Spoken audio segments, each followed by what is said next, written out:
Housewives shouldn't splurge, especially when they only work part-time. My husband flung those words at me as I sat on the sofa when he came home from work. Confused by his sudden outburst, I quickly retorted, "Where did that even come from? When have I ever splurged?" You do your everyday job that anyone could do, and then just laze around at home, right? Here I am, slaving away from morning to night. Excuse me? Are you being serious right now? The food budget is $150, and no using the air conditioning. If you can't save money, we're getting a divorce. Got it? He declared this with an air of triumph, as if looking down on me. But strangely, I didn't feel sad. The only thing that surged within me was anger towards him. Don't be ridiculous. Do you think you're the only one making our life work? Fine. Let's do it your way then. With a smile, I opened my mouth to respond. Sure, but don't regret it, okay? My name is Brooke, 32 years old. I'm a working wife who has a part-time job at a nearby shopping mall.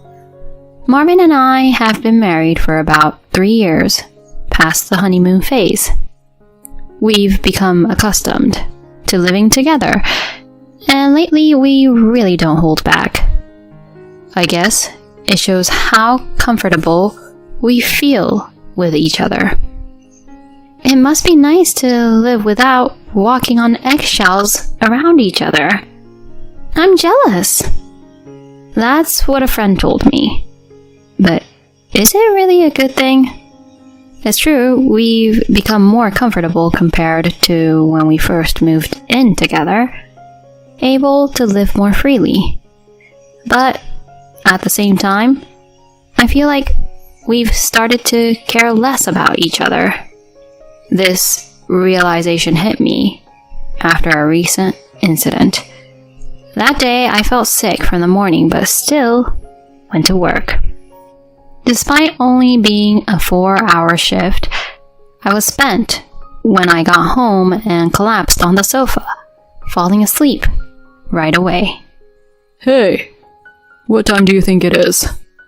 I woke up to his yelling, only to see my husband glaring down at me like some angry spirit. I glanced at the clock, and it was past 7:30 p.m. Normally, by this time, I would have finished preparing dinner and be ready to welcome him home from work. But today, that routine was broken. Sorry, I felt terrible this morning, but after getting back from work, I just hit my limit. He glared at me and clicked his tongue in disdain, as if I was the bad guy, and briskly dismissed me. You barely work a few hours and you have the nerve to act like this? You really have some nerve.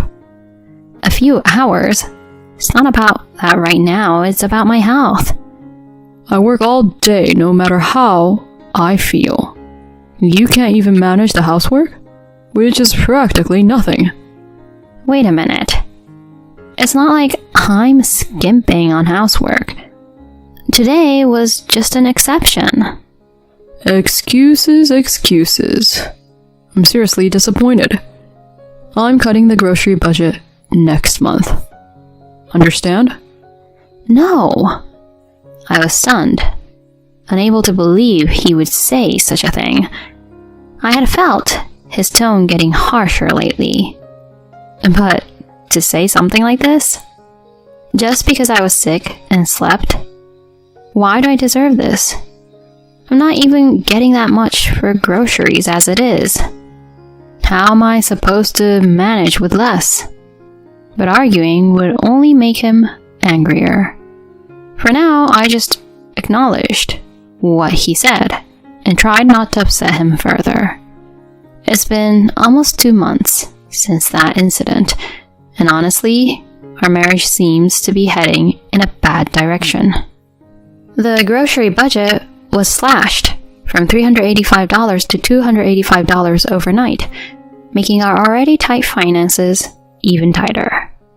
I had to dip into my savings to cover living expenses, and the anxiety was mounting day by day. I dream of having children and owning a home someday. So one day, I decided to bring it up to him. I want to work more hours, maybe even full-time if I can. When I told him after he returned from work, he grimaced openly. He sighed heavily, pointed at me, and said coldly, "What? Someone who falls ill and skips chores wants to work more? How are you going to manage the household then?" "It's not about that. The grocery budget's been cut, and at this rate, we won't even be able to save. I thought about working more for our future." "What? That's because you can't manage the grocery budget properly. Don't blame me for cutting it, and run away from the fact that it's your fault for neglecting the housework." "That's not it. It wasn't me skimping on chores. I was sick that time." Yeah. Nice excuses.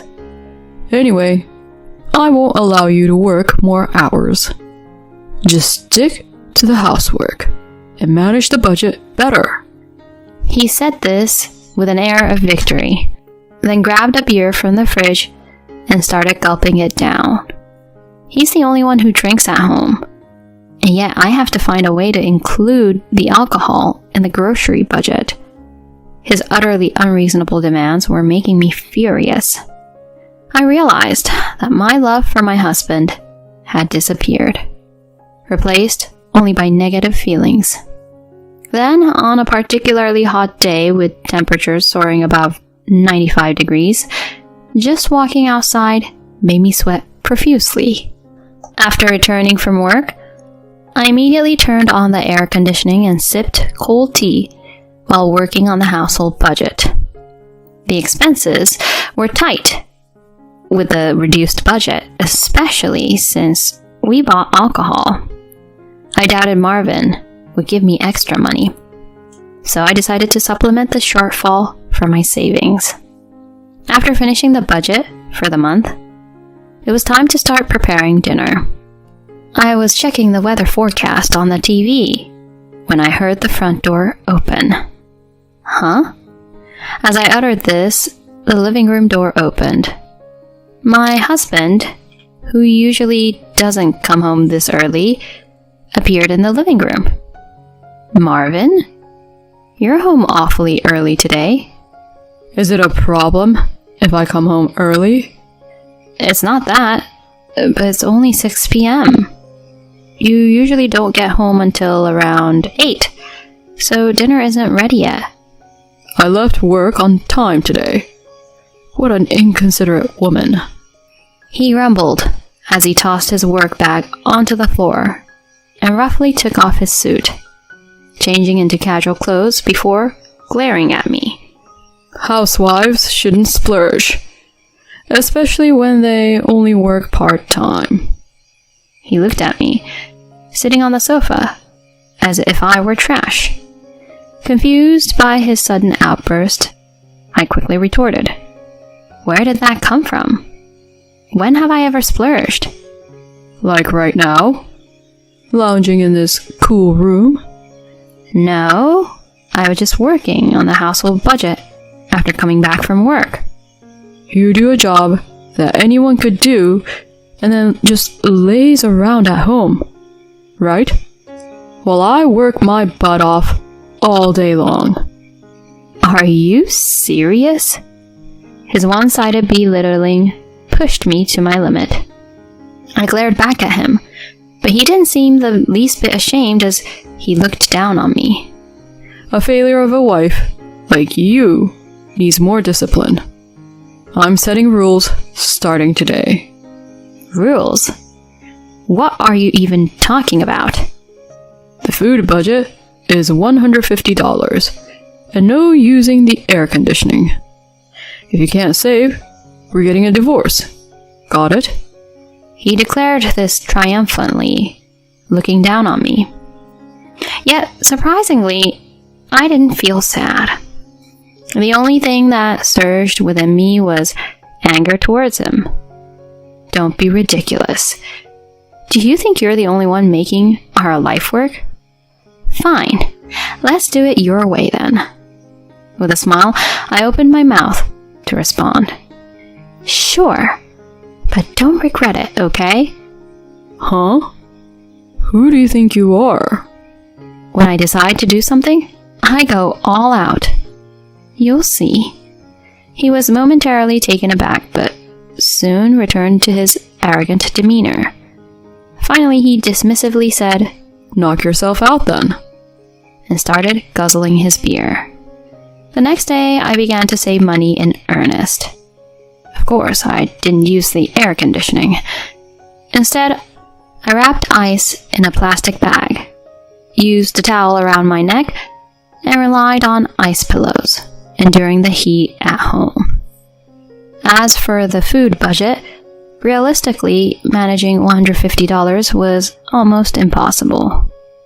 So I decided to cut down on common expenses like bread and soup to stay within the budget, and bought what I wanted to eat separately, eating alone. But of course, Marvin wouldn't stay quiet about it. The moment he saw me eating chicken by myself, he turned red with anger and shouted, Hey, why are you eating chicken alone?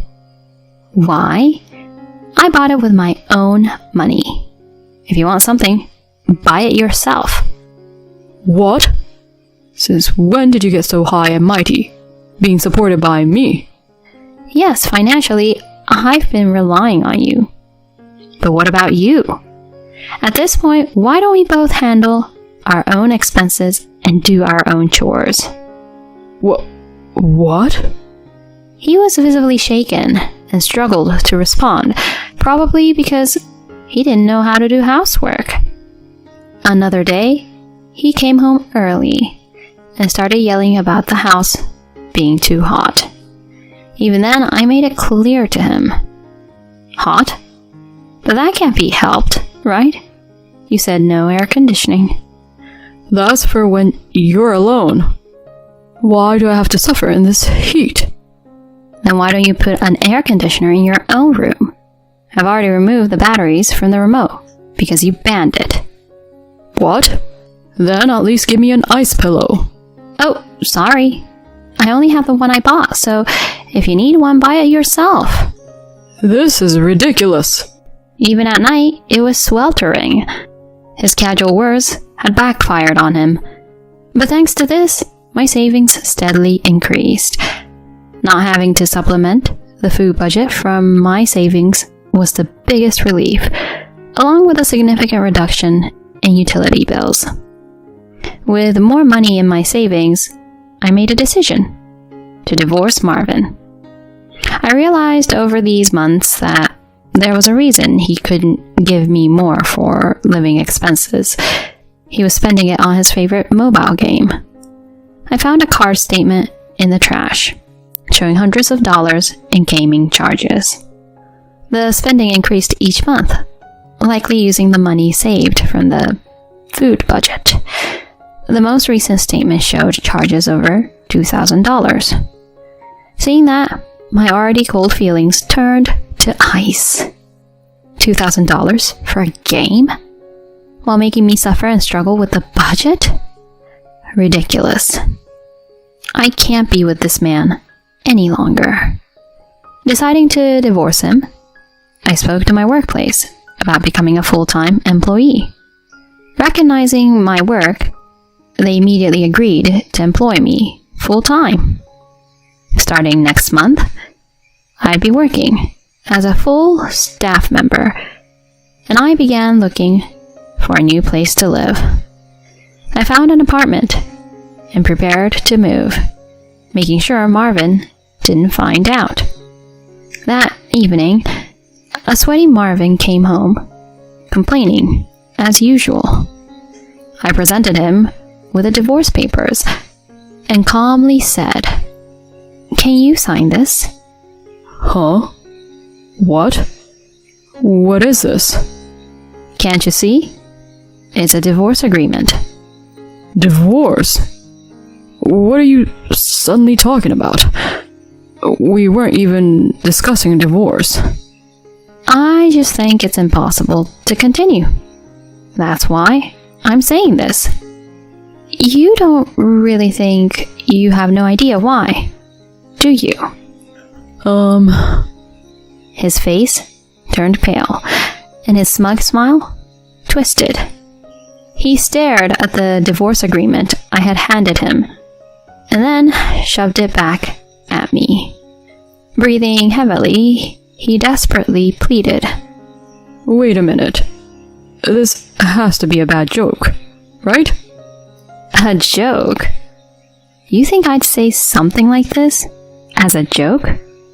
But this is crazy. Why divorce? And you'll be in trouble if we divorce. You can't live on your own. You'll struggle without my money. Thinking that bringing up money would make me back down? He had no idea how much I had prepared for this day. He forced me to save excessively and spent that money on his entertainment. There were many reasons why I considered divorce, but the most unforgivable was that he saw me not as family, but merely as a convenient housekeeper. He was probably afraid of how his life would be disrupted without me, especially since he couldn't do any housework and had apparently been estranged from his parents due to past troubles. Frankly, he had no one else to rely on but me. But I no longer cared. I had no intention of going back to him. I stared at him, seething, and vented my pent-up frustration. Forcing me to save while you splurge on gaming? How much more do you need to mock me? You might have been happy cutting down the money you give to the house. But did you know I was using my savings to make ends meet? I get it. I'll start contributing more to the grocery budget again. It's too late for that.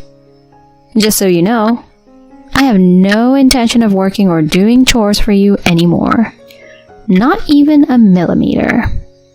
Living alone is far better than taking care of a jerk like you. What? How am I supposed to live on my own? Think it over, please? Shut up. A domineering husband like you is unbearably annoying. You might as well writhe in agony living alone. With that outburst, Marvin collapsed on the spot, mouth agape. He didn't say anything more, finally realizing his situation. Later, we got divorced. Perhaps realizing that rebuilding our relationship was impossible, he readily signed the divorce papers and agreed to the divorce. Without me, his financial burdens increased, and he had to manage everything on his own. He reportedly made several mistakes at work and lost any chance of promotion. Now he just shuttles between home and work, barely making ends meet. As for me, I started living alone and began my job as a full-time employee. Working full-time again after so long was challenging at first, but I'm finally settling in. Most importantly, starting this life gave me confidence that I could survive on my own. That alone gives me the strength to keep going. Alright, let's give it my all today. I'll treat myself to something delicious this weekend. Finding joy in everyday life and using it as motivation to keep going, I now find happiness in these ordinary days.